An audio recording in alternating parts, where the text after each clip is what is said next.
TikTok আমরা ব্যবহার করি কিন্তু টিকটক কিছু নোটিফিকেশন আমরা পাচ্ছি না বা অনেকেই নোটিফিকেশন সম্পর্কে আমরা জানি না। এই টিকটক সেটিং সম্পর্কে আমাদের ধারণা থাকা উচিত। এখন টিকটকের নোটিফিকেশন সেটিং কী এবং সেখানে কী কী কাজ করে সেগুলো আমরা দেখব, চলেন। টিকটকের সেটিং আসার পর আমরা নোটিফিকেশনে যাব। নোটিফিকেশন আসার পর এখানে দেখতে পারবো এখানে অনেকগুলো নোটিফিকেশন বা অনেকগুলো জিনিস আছে যেগুলো আমার এনেবল করে। আপনাদের যদি অফ থাকে সেক্ষেত্রে কোনটা কোনটা অন করতে হবে, কোনটা কোনটা অফ রাখতে হবে আমরা দেখি। প্রথম হচ্ছে ইন অ্যাপস নোটিফিকেশন। এখানে আসার পর কি এই অ্যাপসের নোটিফিকেশানগুলো কী কী, এখানে লাইক, কমেন্টস, তারপরে new followers, mention and tracks, তারপর হচ্ছে direct message, active status, new post, তারপরে স্টিকার, লাইভ, তারপর হচ্ছে ভাইবার ফর লাইভ, ইনকোরেজ ইত্যাদি। এসব সব সেটিংগুলো আসলে অন করে রাখবেন। অন করার কারণে এখানে যদি এগুলো অন করা থাকে সেক্ষেত্রে কেউ যদি আপনার লাইক করে, কমেন্ট করে, ফলোয়ার্স আসে, মেনশন করে, তারপর টেক করে, ডিরেক্ট মেসেজ অথবা মেসেঞ্জার যদি কেউ মেসেজ করে, তারপর অ্যাক্টিভ স্ট্যাটাস কেউ যদি অনলাইন আসে সেই অ্যাক্টিভ স্ট্যাটাস, তারপর নিউ পোস্ট কেউ যদি নিউ পোস্ট করে সেটা আপনার কাছে নোটিফিকেশন আসবে ইত্যাদি। এইসব কিছু কিন্তু আপনার কাছে আসবে এই অপশনগুলো যদি আপনি এনেবল করে রাখেন। আর যদি এগুলো অফ করে রাখেন সেক্ষেত্রে কিন্তু এগুলো আসবে না।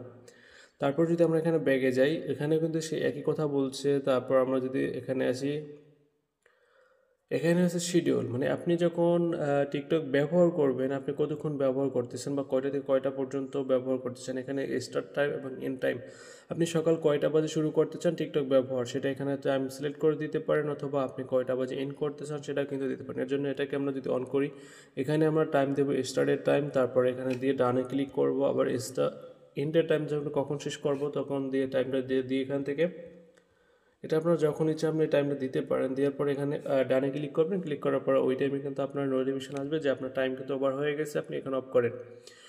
তো এই নোটিফিকেশান কিন্তু আপনাকে দেবে, এটা আপনি চাইলে করে রাখতে পারেন এবং না চাইলেও আপনার কোনো প্রয়োজন নেই, আমি এটাকে অফ করে দেবো। তারপর আমরা ব্যাগে চলে আসি। এগুলো কি আসলে, তো এগুলো বুঝতে পারছেন, like, comment, follow, mention, text, repost এগুলো যদি কেউ করে সেক্ষেত্রে কিন্তু নোটিফিকেশন আপনার কাছে চলে আসবে। তারপর স্টিকারের ক্ষেত্রে direct message, everyone, direct message, তারপর অ্যাক্টিভ স্টোর কী কী আসবে সেটা এখানে দেখাচ্ছে। তারপর হচ্ছে পোস্ট সাজেস্ট, কেউ যদি পোস্ট করে সেক্ষেত্রে আপনাকে নোটিফিকেশন দিবে। তারপর লাইক করলে সেক্ষেত্রে কিন্তু আপনাকে নোটিফিকেশন দিবে। এগুলো আসলে অন করে রাখবেন, সবগুলোই আসলে প্রয়োজন পড়ে, এগুলো সবগুলো অন করে রাখতে পারেন। এই হচ্ছে মূলত জিনিস। আপনার এখানে আরেকটি আছে যেটা হচ্ছে উইকলি সিন টাইম আপডেটস, মানে সপ্তাহে আপনি কতক্ষণ কোন দিন কত ভিডিও দেখছেন বা কতক্ষণ সময় টিকটক ভিডিও দেখছেন সেটা কিন্তু এখান থেকে এটা অন করে রাখলে আপনাকে নোটিফিকেশন দেবে প্রতি সপ্তাহে। সেটা কিন্তু আপনি এখান থেকে চেক করে নিতে পারেন যে আপনি কোন দিন কত ভিডিও দেখেছেন। এই হচ্ছে আপনার মূলত, এগুলো আসলে অন রাখবেন। আসলে অফ রাখার কোনো সেটিং নাই এখানে সব সেটিংই আপনি অন রাখতে পারেন।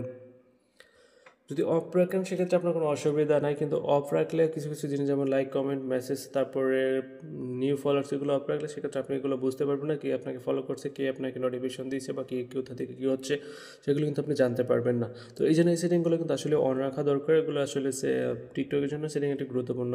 এগুলো অন রাখলে সেক্ষেত্রে আপনি সব কিছু বুঝতে পারবেন এবং জানতে পারবেন। তো এই হচ্ছে টিকটক নোটিফিকেশন সেটিং, আসলে বুঝতে পারছেন আশা করি। আর যারা এখনও বুঝতে পারেন তারা অবশ্যই কমেন্ট করে